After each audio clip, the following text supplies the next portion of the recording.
Bismillahirrahmanirrahim. Assalamualaikum warahmatullahi wabarakatuh. Kali ini dengan saya Dwi Alusanto akan membahas materi mengenai proses perkembangan ilmu pengetahuan masa dinasti Abbasiyah. Abbasiyah dalam sejarah dikenal sebagai daulah yang mampu menciptakan peradaban yang begitu pesat dan berkualitas. Fakta sejarah membuktikan bahwa pada masa itu peradaban itu tumbuh dengan pesat. Orang yang belajar dan mengajar sama-sama difasilitasi oleh pemerintah. Mereka dibangunkan tempat-tempat istirahat di dalam perpustakaan. Mereka yang mengajar dan belajar sama-sama dibayar oleh khalifah. Suasana keilmuan semacam ini yang menyebabkan ilmu tumbuh dan berkembang dengan pesat. Nah, yang pertama, susunan tumbuhnya peradaban ilmu pengetahuan masa dinasti Abbasiyah. Faktor dominan pada waktu itu adalah karena kebijakan dari Abu Ja'far al-Mansur yang pada waktu itu menginisiasi bahwasanya setiap khalifah setelah kepemimpinannya maka wajib mendedikasikannya terhadap kemajuan ilmu pengetahuan.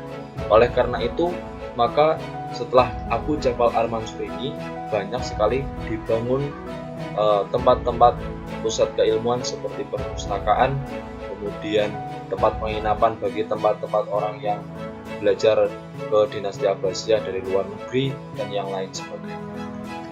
Kemudian kegiatan belajar sekaligus menulis yang diwajibkan oleh pemerintah. Ini menjadi salah satu ciri khas terbesar daripada dinasti Abbasiyah. Orang-orang yang belajar di dinasti Abbasiyah tidak hanya belajar tetapi sekaligus menulis.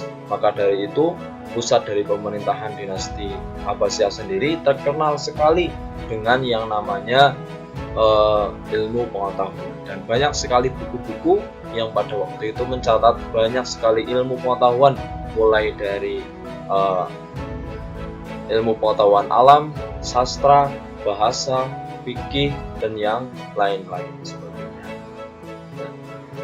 Kemudian bentuk peradaban apa sih hasil riset dari para ahli dan tokoh-tokohnya yang pada dinasti Abbasiyah? Nah, yang pertama adalah filsafat. Kita tahu bahwasanya dinasti Abbasiyah sangat terkenal dengan filsafatnya, terutama dari tokoh-tokohnya mulai dari Ibnu Bajjah, Ibnu Tufail, Ibnu Sina, Al-Ghazali, Ibnu Rushd, Al-Kindi, Al-Farabi. Nah, itu semuanya itu merupakan tokoh-tokoh besar yang pada waktu itu berhasil dilahirkan oleh dinasti Abbasiyah.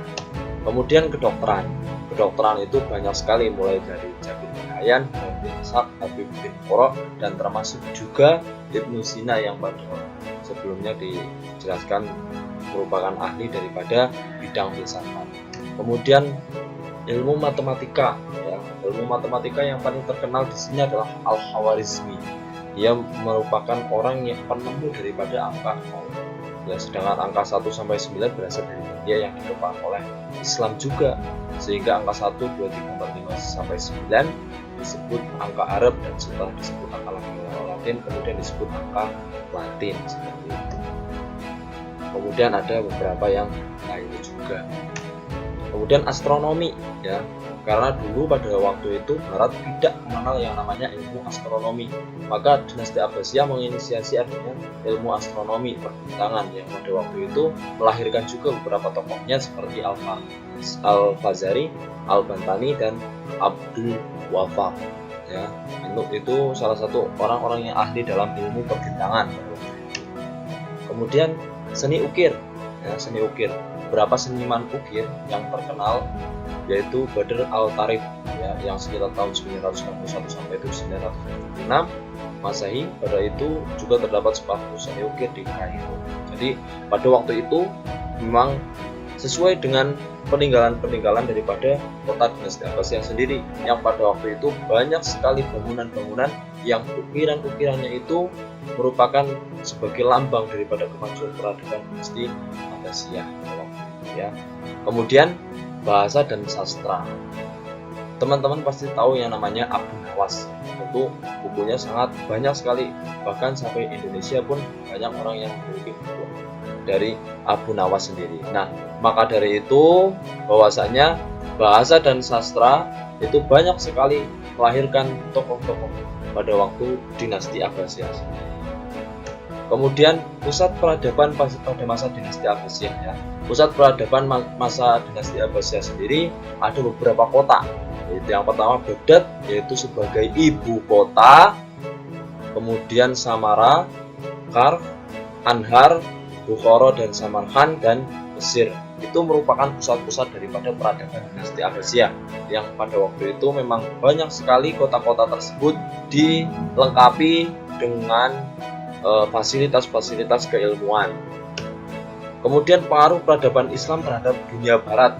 Tentu bahwasanya kita meyakini sebagai seorang muslim, kemajuan daripada dunia barat itu tak terlepas dari pengaruh dari dunia timur. Ya, ada beberapa tokoh di sini yang menjelaskan bahwasanya banyak sekali ilmuwan-ilmuwan barat yang mencontoh atau meniru daripada ilmuwan-ilmuwan pada ilmuwan dunia timur yang pada waktu itu dilahirkan oleh dinasti Abbasiyah sendiri. Nah, ini salah satunya Abu Abbad berpendidikan Islam dari Toledo, kemudian menjadi ahli matematika serta sebagai filosof Inggris yang terkenal pada waktu itu. Ya, kemudian ada yang lain. Nah, Profesor Kodrat ya dalam bukunya Hubar dan Usbub Dermit Literasin Minesak yang diterbitkan di Swiss pada tahun 1918 mengatakan bahwasanya Eropa mendapat sastra dan nyala api peradaban modern dari Islam. Ya.